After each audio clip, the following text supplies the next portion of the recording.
Buenas tardes, gracias amigas y amigos de los medios de comunicación. Le agradecemos a la Comisión Permanente del Congreso de la Unión que nos permita dar a conocer estos temas que corresponden a la agenda legislativa que atenderemos en lo individual y también como grupo parlamentario el 1 de febrero, que inicia el último periodo ordinario de esta legislatura. Les agradezco a ustedes y les comento que estoy preparando la presentación, ya aquí la tengo, de una iniciativa muy importante. Esta iniciativa tiene que ver con la seguridad laboral. Es un tema fundamental para los trabajadores. Puebla es el clúster en materia industrial automotriz, el segundo clúster más importante del país, y es un referente de lo que pasa en la industria metalúrgica y en la industria automotriz en todo el país. Esta iniciativa busca reformar y adicionar diversas disposiciones de la Ley Federal del Trabajo en materia de prevención de riesgos y estrés laboral. Las leyes a modificar son la Ley Federal del Trabajo y son varios artículos. Busca prevenir riesgos y estrés laboral. Según la Organización del Trabajo, los accidentes laborales constituyen aproximadamente 374 millones de manera manual. Son accidentes laborales. En México, la Organización del Trabajo indicó que diariamente se producen 1,100 accidentes en México. Diariamente, 1,100 accidentes, con un costo promedio de 200,000 pesos en términos de rehabilitación, que corresponde al 4% del Producto Interno Bruto de las empresas.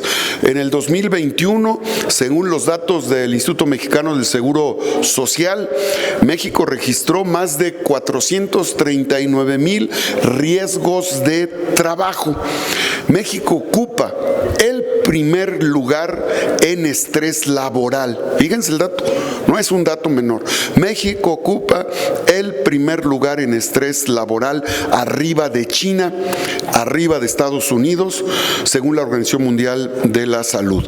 Es por ello que en el caso de Puebla, que tiene una pujante industria textil, automotriz y alimenticia, en el 2022 se registraron más de 10,500 accidentes de trabajo en Puebla.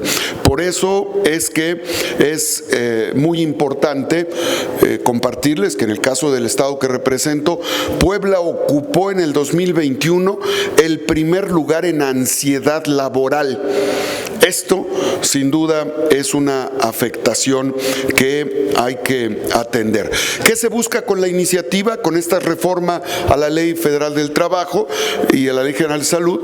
Que se desarrollen entornos laborales saludables a partir de programas de prevención del estrés, que reduzca el impacto en la salud para el desarrollo óptimo de las actividades. El estrés laboral, lo han establecido con toda claridad los organismos empresariales, disminuye la productividad. Es un tema que no es menor, porque las empresas buscan productividad laboral, pero la productividad laboral está de la mano de este estrés que generan las actividades productivas. Es por eso que yo les presento esta iniciativa y desde luego estoy atento para cualquier pregunta que hubiera, Mayra, si son tan gentiles.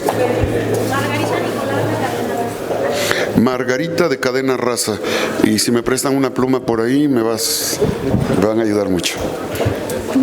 Aquí la tengo ya, Margarita de Cadena Raza. Sí, senador, pues preguntarte sobre este tema, apenas lo vas a presentar ahorita en la sesión, ya tienen consensuado con otras fracciones para que fueran de acuerdo con este tema que es muy importante. Y también este estrés laboral, se ha comentado mucho de que algunos trabajadores pues lo aminoran a través del consumo de enervantes, que incluso decía decía hace poco una diputada de Morena, Susana Prieto, de que se han incrementado el uso de fentanilo en los centros laborales y en algunos lugares, en unos planteles de trabajo, pues se vende ahí también la droga. ¿Qué van a hacer ustedes para contrarrestar esto? Porque sabemos que, pues si en sus 5 sentidos no corren los riesgos, ahora drogados, pues sería más.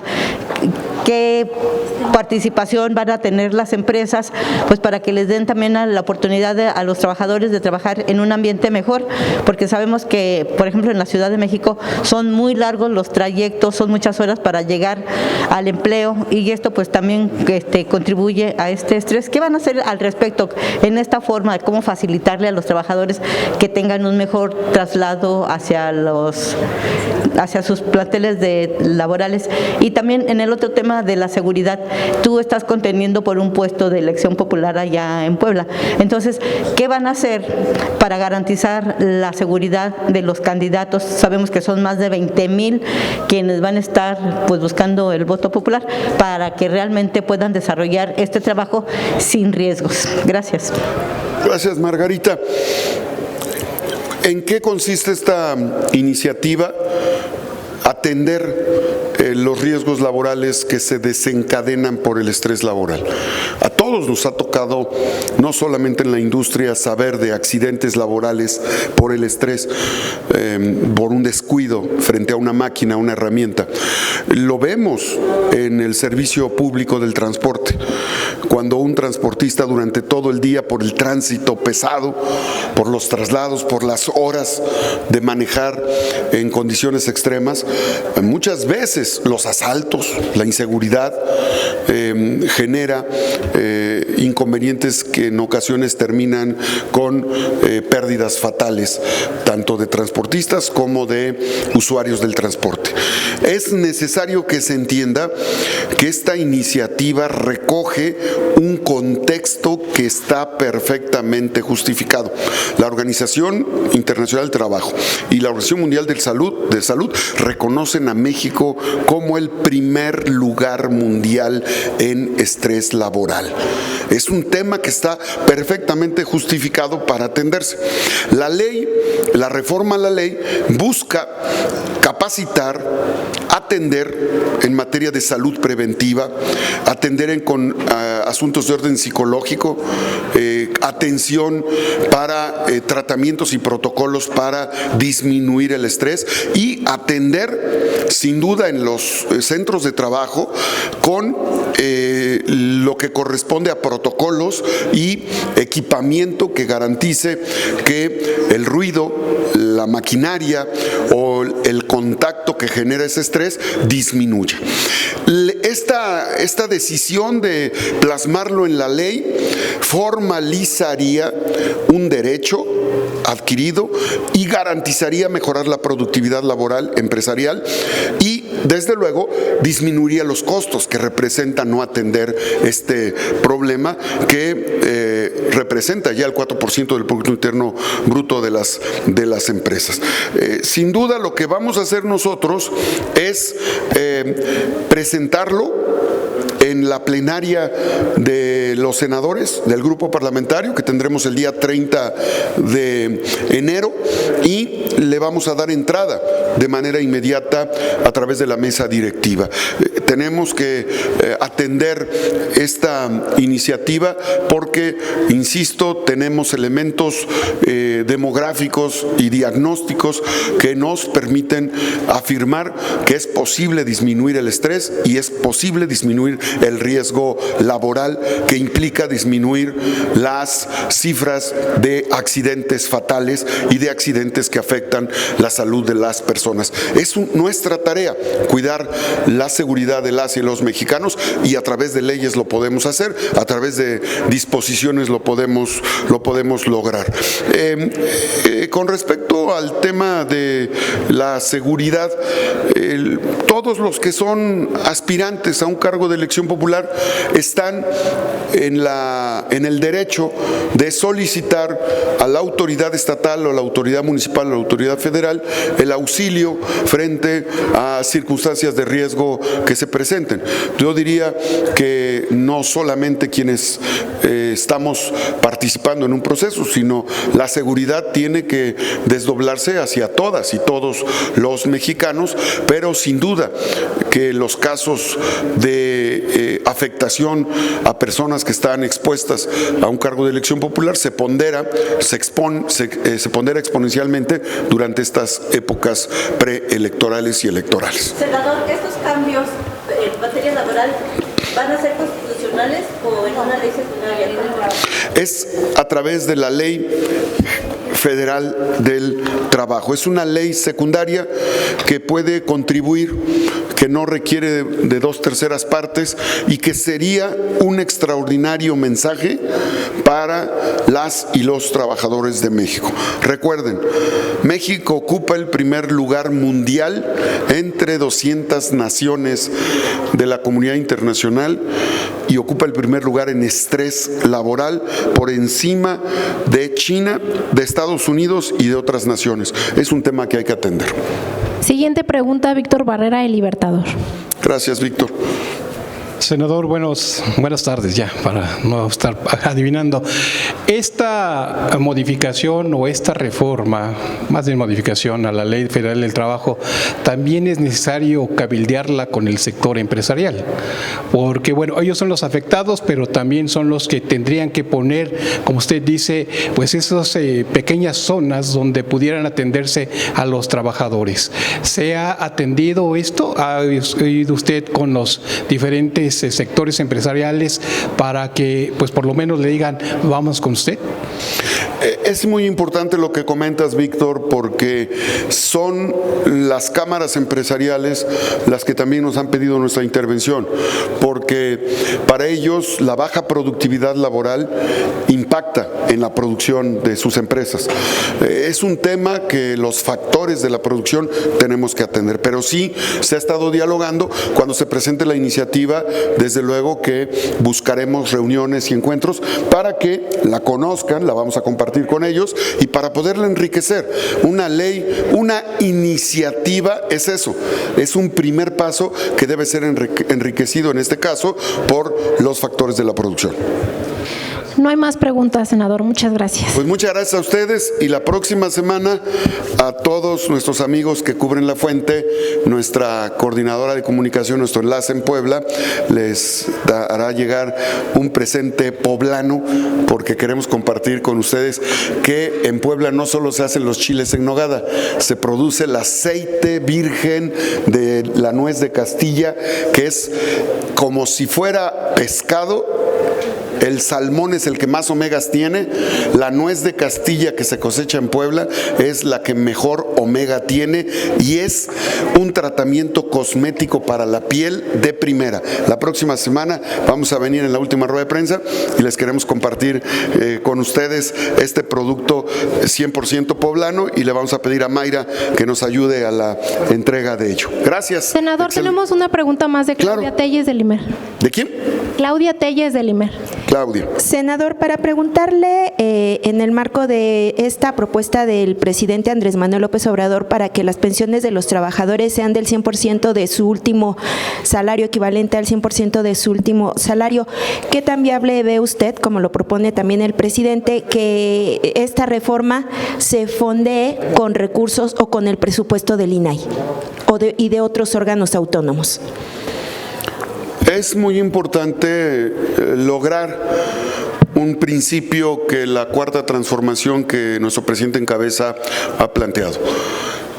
No puede haber gobierno rico con pueblo pobre. No es demagógico, es real.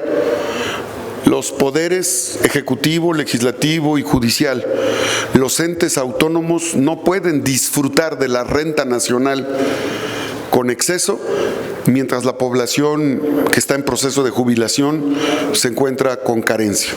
Si realmente queremos que haya justicia en nuestro país y se disminuya la desigualdad, tenemos que aportar como legisladores, como representantes, los que son del Poder Judicial y representantes de los entes autónomos, debemos de entender que no somos una élite que vive aristocráticamente con privilegios presupuestales. Presenté una iniciativa en la legislatura anterior donde establezco los criterios para disminuir hasta en un 60% el salario de los legisladores, tanto de diputados como de senadores, senadoras y diputados. Entonces, coincido con todo lo que representa austeridad republicana. Una siguiente pregunta, senador. Divón Claro. Reyes, de Reporte Índigo. Sí, senador, pero aquí la cuestión sería ¿qué tan viable es esta propuesta? Porque las pensiones se están convirtiendo en una bomba de tiempo por las presiones que están ejerciendo. Entonces, ¿realmente es viable esta propuesta del Ejecutivo? Porque son presupuestos anuales los que se les dan a los órganos autónomos y no se puede comparar con los requerimientos en cuanto a pensiones. Entonces, mi pregunta es esta: ¿cómo la ven? ¿Realmente es viable? ¿O qué otra opción podría haber para poder financiar y que no haya una presión en las arcas? Entiendo muy bien la lógica que se me pregunta, porque recordarán, fui presidente de la Comisión de Hacienda del Senado de la República. La base de los ingresos de nuestro país debe de ser creciente. Ingresos que tienen que ver con catálogos de impuestos, derechos, productos, aprovechamientos, créditos, ingresos productivos de las empresas estatales, rentas productivas del Estado. Y la partida de egresos tiene que ver precisamente con compromisos, con participaciones y con los temas crecientes que en la pirámide poblacional se está invirtiendo. A partir del 2013, recuerden, el segmento de población de jóvenes empezó a disminuir y el segmento de adultos mayores empezó a crecer. Mientras no se entienda esa dinámica y se busque una recomposición de la arquitectura sendaria de participaciones entre los estados, los municipios y la federación, no vamos a poder realmente enfrentar con acierto la transición de la pirámide poblacional.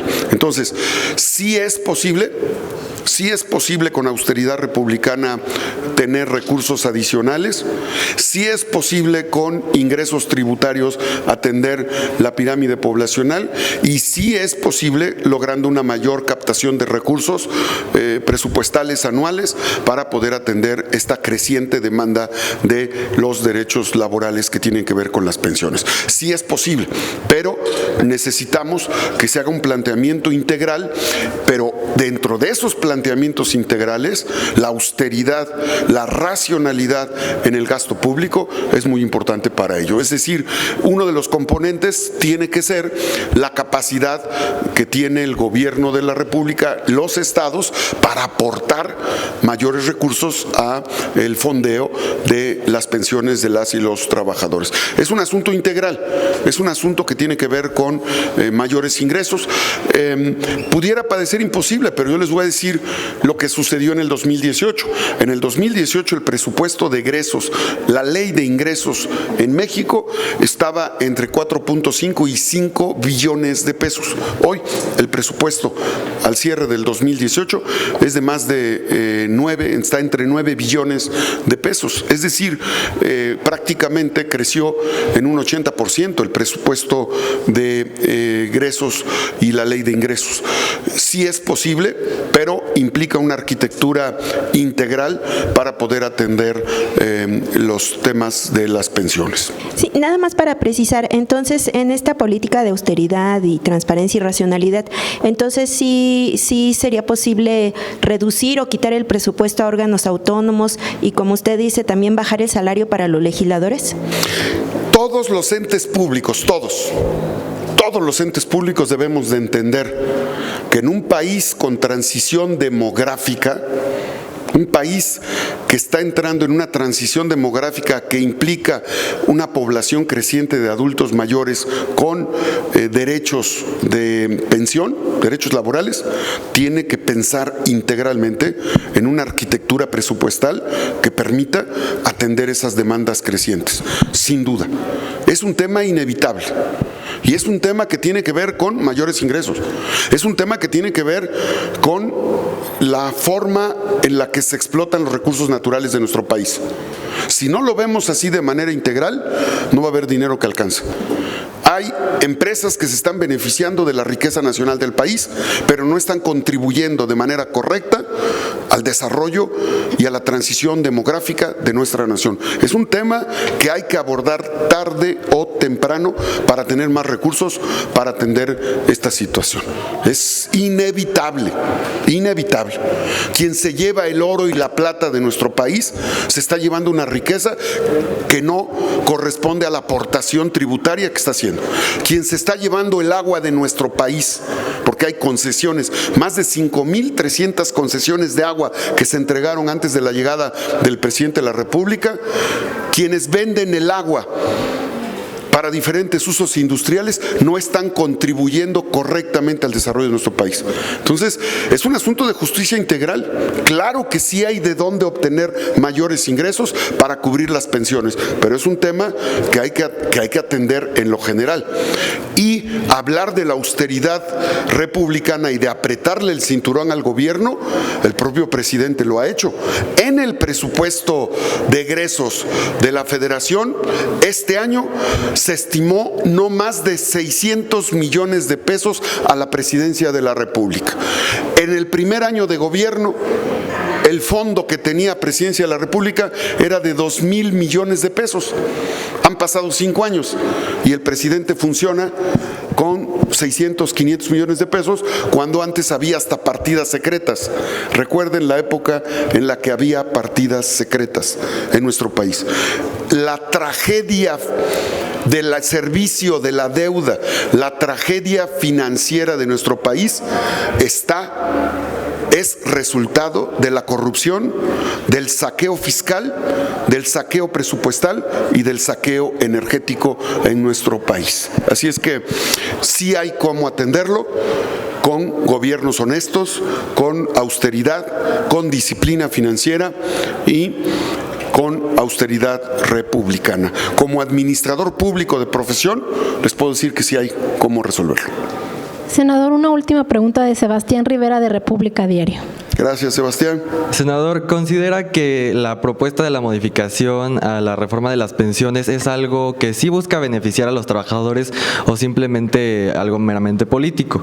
Por ejemplo, tomando en cuenta que el bloque opositor ya informó que va a rechazar estas propuestas debido a que sería insostenible para el gobierno, pues representa casi el 22% del gasto total y pues esto reduciría aún más la capacidad del gobierno para gastarlo en otros rubros como salud, educación e inversión en infraestructura. No me causaría extrañeza que el PAN esté en contra. Si el PAN desmanteló la industria petrolera, si el PAN endeudó a nuestro país, creó empresas fantasmas. Las APPs y las PPS en nuestro país fueron creadas durante los gobiernos de Calderón y de Vicente Fox. No me extrañaría que estuvieran en contra de los trabajadores. Durante los gobiernos neoliberales, recuerden que la lógica de ellos era contener el salario con el argumento de que eso no generaría inflación. En 5 años, el incremento al salario ha tenido mayores incrementos que en los últimos 60 años y hoy tenemos índices inflacionarios estables y tenemos un peso fuerte. Entonces, siempre va a haber una postura en contra de la patria, en contra de los trabajadores que representan ellos. Eso me queda claro. Ellos quisieran seguir viendo a nuestro país como una empresa maquiladora, como una empresa importadora de combustibles y pues obviamente les causa urticaria el que estemos a punto de dejar de importar combustibles gracias a Dos Bocas y a la compra de Deer Park. Y claro que les causa urticaria el que se presenten 10 grandes proyectos que están a punto de concluirse en materia de generación de energía eléctrica por parte de la Comisión Federal, cuando el negocio que ellos hicieron fue que con dinero público se construyeron los gaseoductos para comprar gas natural a Estados Unidos en lugar de desarrollar la industria generadora de energía eléctrica en nuestra patria. Pues es normal. Ellos representan el negocio que significa entregar los recursos naturales a empresas extranjeras. Pensamos diferente y por eso estoy convencido de que la posibilidad de tener una respuesta a la demanda laboral es real, sí, solo si hacemos una gran arquitectura hacendaria que nos permita generar más ingresos y que nos permita hacer justicia a las y los trabajadores de México. Gracias, senador. Concluye Gracias a rueda ustedes. de prensa.